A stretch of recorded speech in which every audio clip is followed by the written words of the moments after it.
ગુજરાતના અતિવૃષ્ટિગ્રસ્ત વિસ્તારોને કેન્દ્ર સરકાર તરફથી મળશે સહાય. બનાસકાંઠાના સુઈ અને વાવ સહિત અસરગ્રસ્ત વિસ્તારોને 394.88 કરોડ રૂપિયા રકમની સહાયને મળી મંજૂરી. કેન્દ્રીય ગૃહમંત્રી અમિત શાહની અધ્યક્ષતામાં મળેલી ઉચ્ચસ્તરીય બેઠકમાં લેવાયો નિર્ણય.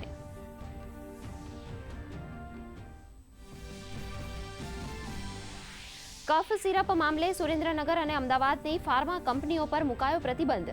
આરોગ્ય મંત્રીએ કહ્યું, તપાસ અહેવાલમાં દેખાયેલી ક્ષતિઓના આધારે બંને પેઢીઓને NSQ દવાઓનો જથ્થો તાત્કાલિક ધોરણે બજારમાંથી પાછો ખેંચવાના અપાયા આદેશ.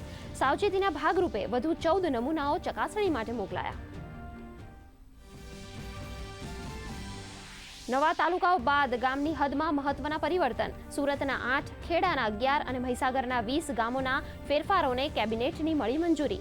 ફાગવેલ તાલુકાનું મુખ્ય મથક કાપડી વાવને બદલે ફાગવેલ રહેવાની પ્રવક્તા મંત્રી ઋષિકેશ પટેલની જાહેરાત.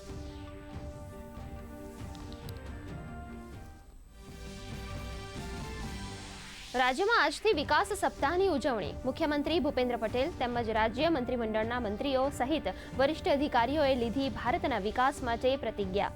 તો નર્મદામાં આયોજિત કાર્યક્રમમાં ગુંજ્યો હર ઘર સ્વદેશીનો મંત્ર.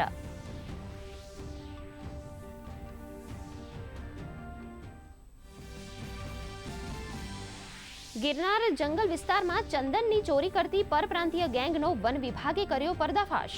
60 કિલોથી વધુ ચંદનના લાકડાના જથ્થા સાથે એક આરોપીની અટકાયત. અન્ય 3ની શોધખોળ શરૂ. વન્ય પ્રાણી સંરક્ષણ અધિનિયમ હેઠળ કાયદેસરની કાર્યવાહી.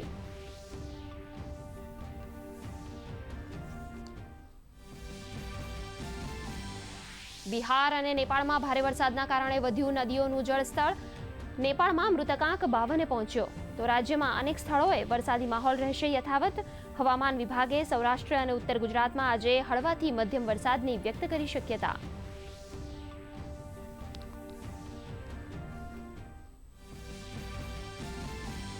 વન્યજીવ અને પક્ષી પ્રેમીઓ માટે આનંદના સમાચાર.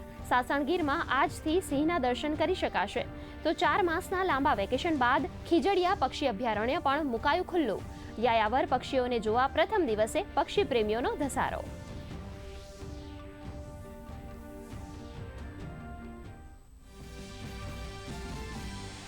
મોડાસા બાદ ગાંધીનગર આરટીઓની નવી પહેલ. AI ટેકનોલોજીના આધારે લેવાશે 2 વ્હીલર અને 4 વ્હીલરની ડ્રાઇવિંગ ટેસ્ટ.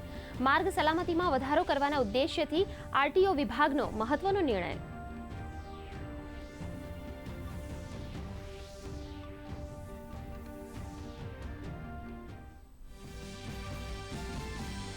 સપ્તાહના બીજા કારોબારના કલાકમાં ભારતીય શેર બજાર ઉપલા સ્તરેથી સરકીને સામાન્ય વધારા સાથે બંધ. સેન્સેક્સમાં 137 આંકનો વધારો. નિફ્ટીએ વટાવી 25,100ની સપાટી.